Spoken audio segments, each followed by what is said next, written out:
방진 목사의 뚜벅뚜벅 메시지. 안녕하세요.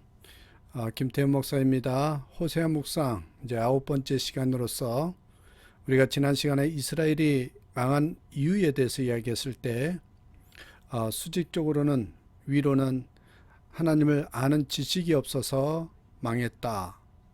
그리고 또한 두 번째로는 인애, 이웃사랑의 실천이 없어서 헤세드가 없어서 망했다. 그렇게 보았습니다. 그러면서 지난 시간에 인애가 결여된 결과 6가지를 보았어요. 우리가 이제 오늘은 호세아서 6장 4절에서 7장 7절의 말씀을 다시 한번 보면서 이렇게 하면 인애의 삶이 된다. 이렇게 하면 인애의 삶이 된다. 라는 제목으로 말씀을 드리겠습니다. 우리가 지난 시간에 그 원인을 6가지 알았다면 이젠 대안이 있어야 되겠죠. 어떻게 하면 인애를 가질 수 있을까? 거기에 초점을 두고 말씀을 나누겠습니다. 먼저 첫 번째입니다. 어떻게 하면 인애를 가질 수 있을까? 그 첫 번째로서는 하나님의 은혜를 충만히 받고 사랑을 받아야 합니다. 은혜 받은 자가 나눌 수 있고 사랑받은 자가 또한 사랑할 수 있는 것 아니겠어요? 그래서 여러분, 하나님의 사랑을 받고 체험하는 자만이 또한 사랑할 수 있습니다. 자, 로마서 5장 5절의 말씀을 보시겠어요? 이 사랑이 우리 마음에 부은 바 됨이니라고 증거합니다. 은혜를 받아야 하면 여러분 아십니까? 주변 사람들이 안심을 합니다. 은혜가 충만한 사람 보면 그게 흘러넘쳐서 주변을 밝게 만들지요. 여러분, 그런데 은혜 받아야 할 때 은혜를 받지 못하면 그 자리에 머무는 것이 아닙니다. 주변 사람에게 공포의 대상이 되고 삭막한 분위기를 조성하는 그런 사람이 될 수 있더라는 것입니다. 나 한 사람 때문에 상처받는 사람들이 많아진다라는 말씀입니다. 집안 분위기가 살벌해지고 직장 분위기가 여러분 어려워집니까? 예수 믿는 사람들은 은혜 가운데에서 당연히 있어야 되고 또한 은혜와 사랑의 통로가 돼야 되겠죠. 저는 목회자도 마찬가지라고 생각합니다. 목회자가 날마다 기도하고 날마다 무장해서 은혜의 통로, 사랑의 통로가 되면 성도들은 다 저절로 살아납니다. 그 반대가 되면 성도가 모두 영적으로 죽게 된다는 것을 저는 믿습니다. 그렇다면 그 원리를 한번 알아보십시다. 사랑받은 사람은요, 자신만만합니다. 가만히 보면 자신감이 넘치는 그런 사람들과 그렇지 못하는 사람이 있습니다. 애들도 마찬가지죠. 자신감이 넘치는 애와 그렇지 못한 애가 있어요. 자신감이 있는 애들은 가정에서 사랑을 많이 받은 자들입니다. 우리가 알아야 될 것이 옆에 써놨는데요. 우리가 두려움에 빠져 있고 여러 가지 환난 가운데서 기가 죽어 지내는 이유가 무엇인지 아십니까? 하나님이 나를 사랑하는 확신이 없기 때문에 그렇습니다. 하나님이 나를 사랑한다는 그 확신이 흔들리기 때문에 두려움에 빠지고 환난 가운데서도 기가 죽어 지내는 것입니다. 하나님께서 나를 위하시는데 누가 나를 대적하리요? 이 말씀처럼 하나님께서 나를 위하시고 하나님께서 나를 사랑하시는데 그 전능하신 하나님께서 나밖에 없는 것처럼, 이 세상에 하나밖에 없는 것처럼 나를 사랑하시는데 누가 대적하냐고. 그 사랑의 확신이 있다라면, 또한 이것이 성도 본연의 자세인데 그렇지 못한다면 누구든지 흔들립니다. 우리가 전도할 때 많이 사용하는 사영리라는 게 있었죠. 그 첫 번째 원리가 무엇입니까? 사영리 중에 첫 번째가 하나님은 당신을 사랑하십니다. 당신을 위한 놀라운 계획을 가지고 계십니다. 이것입니다. 이 원리를 소개하면 정말로요, 나를 사랑합니까? 정말로 나를 위해서 놀라운 계획을 가지고 계십니까? 하고 누구든지 관심을 갖게 되거든요. 하나님이 나를 사랑하신다는 말, 이 한마디가, 여러분, 이 한마디 때문에, 이 한마디로 말미암아 많은 사람들이 주께로 돌아온다라는 것입니다. 여러분은 어떠십니까? 믿어지십니까? 하나님은 우리를 사랑하십니다. 이 사랑의 확신을 가지고 나아갈 때 담대함이 생기죠. 전능하신 하나님이 나를 사랑하시고 붙들어 주시는데 도대체 나를 건드릴 사람이 어디 있겠느냐? 하나님이 나를 인쳐 주셨는데 어떻게 대적하느냐? 이런 놀라운 담대함과 능력을 가지고 항상 세상을 이기는 성도가 돼야 됩니다. 그게 우리의 여러분 본연의 자세입니다. 하나님이 나를 사랑하신다는데. 그렇습니다. 칼 바르트라는 유명한 신학자가 있어요. 그분이 교의학이라는 12권짜리 대작을 탈고했을 때 독일의 한 기자가 물었대요. 12권의 그 교의학을 한마디로 요약하면 무엇이라고 할 수 있겠느냐고. 그러자 바르트가 주지 않고 이 한 문장으로 요약된답니다. 하나님은 당신을 사랑하십니다. 맞습니다. 신학의 요약, 아니 모든 말씀의 요약은 하나님이 우리를 사랑하신다는 겁니다. 복음의 요약도 하나님이 우리를 사랑하신답니다. 이것입니다. 그 외에 더 무엇이 필요합니까? 사랑하니까 능력도 주시고, 사랑하니까 보호해 주시고, 사랑하니까 우리를 가장 좋은 길로 이끌어 주시는 겁니다. 우리의 삶 가운데 어떤 어려움이 있다 할지라도 하나님께서 우리를 사랑하시고 붙들어 주심으로써 결코 요동할 수 없는 그 든든함, 그 경건함에 사로잡히면 된다는 것입니다. 그러기에 여러분, 인애를 나타내기 위해서는 하나님의 사랑을 받고 체험하는 자가 되어야 한다는 것입니다. 첫 번째 중요한 단어는 하나님이 나를 사랑하신다는 확신. 그럴 때 인애가 베풀어지는 거죠. 두 번째입니다. 두 번째 한번 보실까요? 베푸는 모습에서 인애가 드러납니다. 베푸는 삶, 베푸는 나의 모습. 요한복음 3장 16절 보시면 하나님이 세상을 이처럼 사랑하사 독생자를 뭐예요? 주셨으니 라고 말씀하십니다. 사랑은요 반드시 주는 겁니다. 여러분, 다른 것이 없어서 못 주는 것이 아니라 사랑이 없어서 사실은 못 주는 겁니다. 나는 없어서 아니에요. 사랑만 있으면 무엇이든 줄 수 있어요. 사랑하면 주게 돼 있거든요. 인애가 있으면 자꾸만 주게 됩니다. 주지 않고는 견딜 수 없습니다. 오늘은 무엇을 좀 줄까? 이 생각에만 사로잡힌다는 것이죠. 어느 전도사가 길을 가다가 구걸하는 사람을 만났대요. 무엇을 줄까 하다가 주머니를 살펴보니 아무것도 없더래요. 그냥 가기도 뭐해서 그 거린의 차듯한 손을 잡아주면서 이렇게 얘기했답니다. 형제여, 내게는 가진 것이 아무도 없습니다. 다만 당신의 이 찬 손을 잡아드리고 싶군요. 부디 용기를 잊지 마시고 하나님 의지하시고 힘있게 한번 인생을 살아보십시다. 그때 거린이 눈물을 글썽이면서 이렇게 말했대죠. 당신은 지금까지 나에게 적선한 모든 사람들보다 가장 값진 선물을 주셨습니다. 줄 것이 없는 사람들은 아무도 없습니다. 여러분, 나눠주는 사람들의 삶 속에는 하나님의 능력이 나타납니다. 이 세상의 부자와 하나님 나라의 부자는 다르다는 걸 여러분 아십니까? 이 세상의 부자와 하나님 나라의 부자는 다릅니다. 세상에서는 돈 많은 사람이 부자죠. 그러나 세상의 부자와 하나님 나라의 부자는 반드시 일치하지 않습니다. 세상에서는 부자라고 하는데 하나님의 일을 할 때는 월급쟁이보다 째째한 사람들이 있어요. 이런 사람들은 죄송하지만 하늘나라에서는 가난한 자입니다. 반면에 세상에서는 가난하고 아무것도 없다고 하는데 하나님의 일을 할 때는 큰 손이 되는 사람이 있어요. 이런 사람은 하나님 앞에서 크게 쓰임받을 수밖에 없지요. 누가복음 6장 38절 유명한 구절입니다. 주라, 그리하면 너에게 줄 것이니. 여러분, 우물의 원리를 기억하십시오. 우물을 퍼쓴다고 마릅니까? 우물을 퍼쓰고 또 퍼써도 계속해서 맑은 물이 나오는 게 우물 아닙니까? 이게 우물의 원리입니다. 반면에 나만 먹겠다고 사용하지 않으면 썩은 물이 되어버리지요. 아끼다가 똥이 되는 거죠. 하나님께서 우리에게 주신 것을 사용하지 않으면 썩은 우물밖에 될 수 없습니다.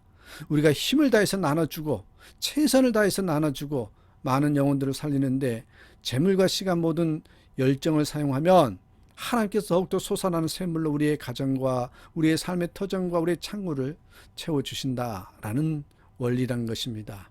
그렇습니다. 베푸는 삶의 모습에서 인애가 나타납니다. 세 번째는 어떤 모습으로 나타날까요? 옆에 써 있죠. 인애는 어떤 모습으로 나타나느냐? 허물을 덮어주는 겁니다. 잠언 10장 12절 옆에 구절에 한번 참겨 볼까요? 미움은 다툼을 일으켜도 사랑은 모든 허물을 가리우느니라. 염세주의자들은요, 정확하게 진실을 분석해내지만 그들의 분석에는 뭐가 없어요? 사랑이 없고 희망이 없어요. 반면에 우리 그리스도인들은 진실과 함께 사랑을 겸비한 자죠. 덮어주기 때문에 희망도 있고 미래도 있습니다. 어떤 신학자가요, 참 기가 막힌 비유를 했어요. 현대를 칠면조의 시대라고 규정을 했어요. 칠면조. 칠면조는 한 마리가 이 상처를 입으면 그 상처 부분을 보면서 나머지가 달라들어서요, 그 상처를 쫀댑니다. 참 그렇죠? 이걸 우리는 일본에서는 이지메라고 하는 것이 있고 우리나라에서는 왕따라는 것이 있잖아요. 약한 아이를 하나 찍어서 때리고 괴롭히는 못된 행동. 약한 자들을 보여주는 것이 아니라 오히려 죽이는 겁니다. 이런 세대가 바로 칠면조 세대라는 거죠. 사랑이 사라지면, 인애가 사라지면 이런 상황이 벌어집니다. 반면에 여러분 펠리컨이라는 새가 있어요. 큰 입에 물 잔뜩 집어넣고 다니는 새입니다. 그 펠리컨은 자기 몸을 죽여서 새끼를 살린답니다. 우리는요, 펠리컨 같은 존재가 돼야 되는 것 아니겠어요? 그 정신으로 살아야 됩니다. 내 것을 손해보더라도 남을 살리는 모습. 사람을 덮어주면서 사람이 모이게 하는 그런 능력자가 우리들의 모습이라는 거죠. 주변에 자기를 따는 사람이 전혀 없다면, 혹시 그렇다면 그 사람은 매일 여러분 고발과 폭로를 일삼는 사람은 아닌지, 남을 함부로 정죄하는 사람은 아닌지 한번 생각해 보셔야 됩니다. 이런 사람은 나중에 자기도 가리울 수 없게 되죠. 노아에게 세 아들이 있었죠. 노아는 술버릇이 고약해서 술만 먹으면 옷을 벗는 버릇이 있었나 봅니다. 노아가 술 먹고 벌거벗었어요. 세 아들 중에서 셈과 야벳은 어떻게 했습니까? 아버지의 벗은 모습을 안 보려고 뒷걸음쳐서 옷으로 가서 다 덮어주지요. 반면에 함이라는 아들은 어떻게 해요? 아버지의 벗은 모습을 벗은 모습을 보고는 성경에 희롱했다 이런 표현이 나와요. 그 결과 그는 저주를 받지요. 이 일로 인해서 흑인이 되었다는 설도 있고 종이 되었다는 설도 있습니다. 아무튼 덮어주면 축복이 맞지만 놀리고 희롱하면 저주받습니다. 여러 면에서 볼 때 여러분 우리 그리스도인들은 가능한 남을 덮어주는 일을 잘해야 됩니다. 그게 그리스도인이라는 걸 여러분 기억하십시오. 자, 그렇다면 네 번째는 어떤 모습에서 인애가 나타날까요? 투기하지 않는 것이 곧 인애라는 것입니다. 투기하지 않는다, 시기하지 않는다, 질투하지 않는다. 자, 로마서 12장 15절에 보면 즐거워하는 자들로 함께 즐거워하고 우는 자들도 함께 울라. 여러분, 우는 자들로 함께 울라. 함께 울어주는 것과 웃어주는 것. 여러분 함께 어떤 사람이 이렇게 아프대요. 그러면 울어주죠. 힘들다면 울어줍니다. 또 좋고 기쁜 일 있으면 웃어주죠. 여러분 그 둘 중에 굳이 비유하자면 어느 쪽이 힘들까요? 웃는 자와 함께 웃는 것이 더 힘듭니다. 가까운 사람이 암에 걸렸다고 하면 눈시울이 시큰해진 분이 있을 거예요. 그런데 누가 잘 됐다고 하면 분위기는 썰렁해집니다. 자, 누구 자녀가 대학에 수석으로 합격했대. 만약 그런 일이 있다면 교회가 축제마당이 될 것 같습니까? 아닙니다. 생각보다 썰렁해집니다. 왜요? 시기 질투 때문에 그렇습니다. 여러분 어렸을 때 저도 시골에서 섬에서 자랐기 때문에 바다에 있는 개들이 있잖아요. 이 개 바구니에는요 뚜껑을 덮지 않아도 개가 절대로 밖으로 나오지 않는답니다. 두 마리만 넣으면 한 마리가 나가려고 할 때 밑에 있는 놈이 툭 쳐서 떨어뜨린답니다. 그래서 개 바구니는 뚜껑을 안 덮어도 개가 바글바글 된다는 거죠. 밀어주지 못할 망정 올라가면 잡아당기고 하는 게 개의 습성이랍니다. 야고보서 3장 14절에 보시면은 여러분 이런 구절이 있어요. 한번 옆에 써놨습니다. 3장 14절 15절에 보니까 너희 마음속에 독한 시기와 다툼이 있으면 자랑하지 말라. 진리를 거스려 거짓하지 말라고. 이러한 지혜는 위로부터 내려온 것이 아니요. 그 다음 뭐래요? 세상적이요, 정욕적이요, 마귀적이다. 시기와 다툼은 결코 하나님 주신 게 아니죠. 세상적이고 정욕적이고 마귀가 주는 것이랍니다. 반면 여러분 성령 충만할 때 사도 바울의 어떤 모습을 여러분 되었는지 아십니까? 옆에 써놨는데 빌립보서 1장 17절 18절 보십시오. 성령 충만할 때 사도 바울의 모습은 저들은 나의 매임의 괴로움을 더하게 할 줄로 생각하여 순전치 못하게 다툼으로 그리스도를 전파하느니라. 그러면 무엇이뇨? 외모로 하나 참으로 하나 무슨 방도라든지 전파되는 것은 그리스도니 이로써 내가 기뻐하고 또한 기뻐하리라. 무슨 말이에요? 사도 바울이 옥에 갇혀 있으니까 고소하다는 못된 심정으로 복음을 전한 사람들이 있었는데 어찌됐든 복음이 증거하니까 그 모습을 보고 기뻐하고 기뻐했다라는 그런 사도 바울의 모습입니다. 나를 통해서 하나님의 능력이 나타나는 것도 중요하지만 다른 사람을 통해서 능력이 나타나는 것도 기뻐한다는 뜻입니다. 출애굽기 17장에 나오는 아론과 훌이 바로 이런 사람이기도 합니다. 이스라엘 백성이 아말렉과 전쟁을 하는데 모세가 손을 들면 이기고 모세가 손을 내리면 지지요. 그때 아론과 훌이 무슨 일을 했습니까? 양쪽에 서서 한 사람은 모세의 오른손을, 한 사람은 모세의 왼손을 들고 같이 붙들어 줍니다. 이게 바로 멋진 장면 아닙니까? 이게 기가 막힌 사역 아닙니까? 이게 섬기는 사역이요, 조력의 사역이라고 하는 것입니다. 하나님의 일을 할 때는 이런 섬기는 사역을 하는 사람이 반드시 필요합니다. 하나님 나라에서는 여러분 이런 사역이 진정으로 진짜 하나님께서 기쁨이 되는 모습이라는 것입니다. 그렇습니다, 여러분. 인애를 바로 베푸는 모습에서 나온다는 걸 기억해 주십시오. 또한 시기와 질투와 특이하지 않는 것이 곧 인애다. 이제 마지막으로 하나 더 볼까요? 마지막으로 흔적을 갖는 일입니다. 사도 바울은 갈라디아에서 내 안에 그리스도의 흔적이 있다 그렇게 고백하죠. 그 흔적이라는 것은 스티그마라는 멋진 단어가 있어요. 자, 일전에 미국의 어느 기차에서 백인과 흑인이 싸움이 벌어졌대요. 힘에서는 백인이 밀렸는데 몇 대 맞고 뒤로 도망가던 백인이 너무 화가 나서 안주머니에서 칼을 꺼내 들고 그 흑인에게 칼을 집어 던졌습니다. 칼이 날아가서 흑인의 가슴에 거의 꽂힐 뻔했는데 바로 옆에 있던 사람이 무슨 생각으로 했는지 손을 내밀어서 팍 그 칼을 막았답니다. 그 흑인은 그분의 손을 붙들고 엉엉 울면서 왜 이런 일을 하셨느냐면서 병원에 데리고 가서 치료를 해드렸습니다. 나중에 알고 보니 이 손으로 칼을 막은 분이 목사님이셨답니다. 그 흑인은 은혜에 감사하는 마음으로 목사님을 따라다니면서 전도의 일을 합니다. 그렇지만 사람의 성품이 하루아침에 바뀌는 것이 아니라서 그 사람의 옛 성품이 다시금 도로 나올 때가 있더래요. 한번 성질을 부렸다면 한 번도 못 말린다며. 그런데 이 흑인이 유일하게 목사님의 말만은 듣습니다. 그가 막 날뛰기 시작하면 잠자코 자신의 손에 나 있는 흔적을 보여준답니다. 그러면 잠잠해지고 어린 양 같아진다는 것이죠. 이것이 무엇입니까?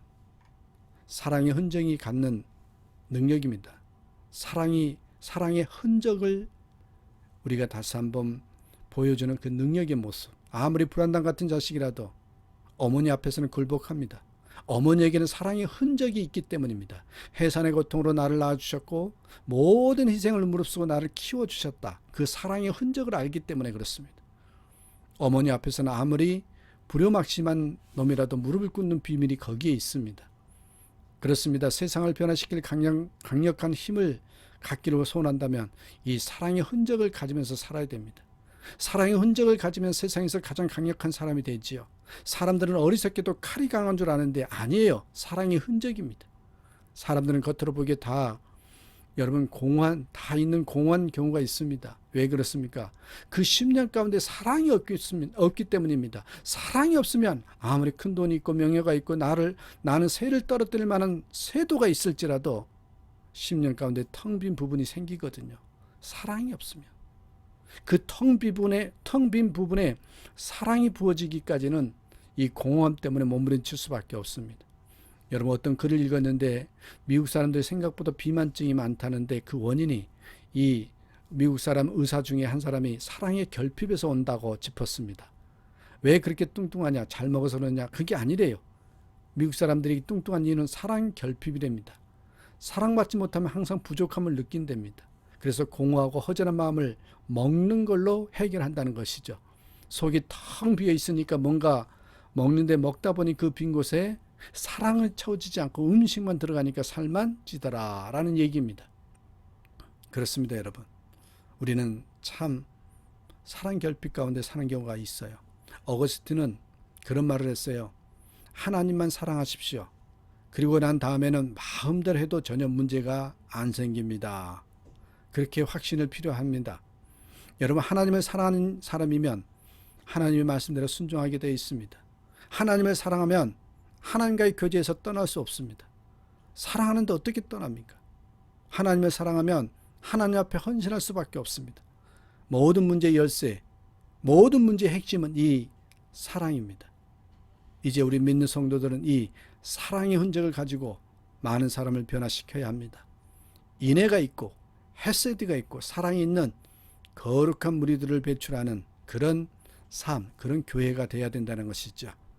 여러분, 그러한 삶을 살아가는 저와 여러분 되시기를 주님의 이름으로 부탁을 드립니다. 오늘도 예수 안에서 기뻐하고 주님 때문에 행복한 하루가 되시기를 주님의 이름으로 축복합니다. 감사합니다.